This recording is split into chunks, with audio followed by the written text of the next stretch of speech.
Actually, Senator Ossoff, I believe you are next, if you're with us. Thank you, Senator Portman, Great. and thank you to the Inspectors General for your service, your diligent work for joining us today. Appreciate this discussion of the legislation pending before the committee. I also want to drill down on a couple of specific issues within your respective areas of responsibility that you've identified as possible targets for reform legislation or change of practice in the executive branch. Mr. Horowitz, thank you for your collaboration and communication with my office as we've developed bipartisan legislation to reform the security camera systems in Bureau of Prisons facilities. I'd note that that legislation passed the Senate last night. You have also made recommendations with respect to single cell confinement for incarcerated persons with mental illness and recommendations with respect to pharmaceutical purchases by BOP facilities and costs of outside medical care. Could you briefly outline those recommendations to the committee? Certainly, Senator, and I also noted that the bill passed last night that will, I think, have a potentially important impact on the prison camera system. So with regard to single selling of inmates, we identified significant concerns with how it impacted individuals' mental health at the BOP, the BOP's policies for how to deal with inmates who were disruptive. This is what it involved. It involved individuals who were disruptive and who the BOP put in special housing units and in some instances single-celled them. And that is something the BOP says it does not look to do, that it does not put individuals in solitary confinement, yet we identified numerous instances where that occurred. So we made a variety of recommendations that the BOP agreed with.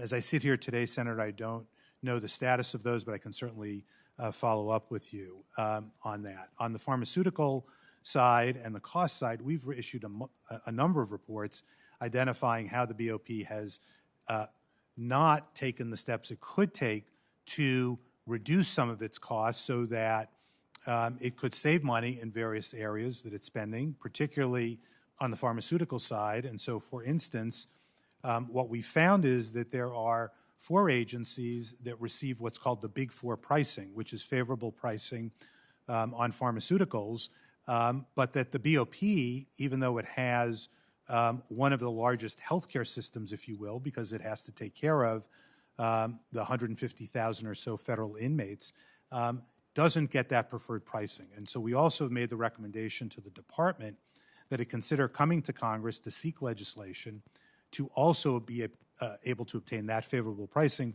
which could save tens of millions of dollars for the BOP. Thank you, Mr. Horowitz. There's been some discussion at today's hearing about testimonial subpoena power and the ability to compel testimony from personnel who retire amidst or in advance of an investigation. Could you also comment, Mr. Horowitz, on some of the other issues related to retirement of federal personnel amidst investigation, how that can interrupt or terminate the investigative process, and the implications for their personnel records when they may seek employment once again in the same or another federal agency? Absolutely, Senator. It's an issue that we've been very concerned about for years. In fact, we issued a report about this about 3 weeks ago concerning specifically how the FBI was handling adjudications of employees who had retired or resigned during the course of the investigations. So the way the process goes is we investigate, or the FBI investigates misconduct.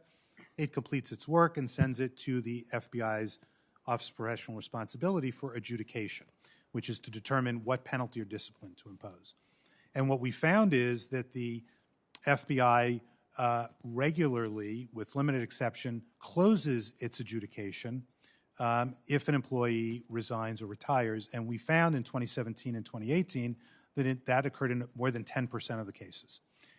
That's concerning because, as you indicated, what happens is, in many instances, employees resign or retire and then either get hired as contractors because they're working for a contracting office, or go to another government agency to work, or in the law enforcement case, might go to state and local law enforcement. And so it's important that the FBI and other Justice Department agencies, and frankly across the entire federal government, that when individuals leave who have engaged in wrongdoing or misconduct, that those matters get adjudicated and that the findings be included in their personnel files. And I'll add, it also is important in the case where the individuals are found not to have committed misconduct because, by the way, in those more than 10% of the cases I mentioned, in some of them, the OIG had actually found that the individual didn't engage in the misconduct, yet they weren't cleared because, formally and fully cleared because the matter wasn't adjudicated. Thank you, Mr. Horowitz. Mr. Winters, the bipartisan infrastructure legislation that passed the Senate earlier this year included some significant investment in passenger rail.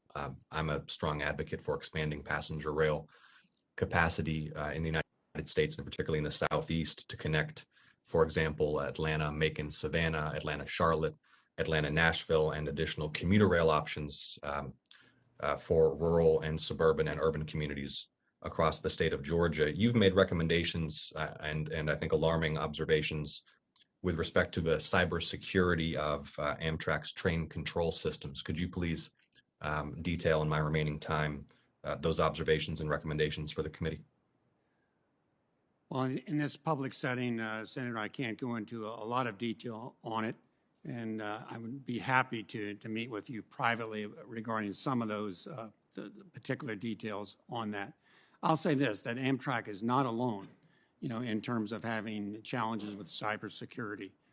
Train control systems, of course, are critical to the safety of passenger rail, and our office conducts very aggressive oversight in that space. Thank you, Mr. Winters. My staff will reach out to yours to set up a classified forum to get into more detail on that. Thank you again for all of your service and your diligent work, and I yield back.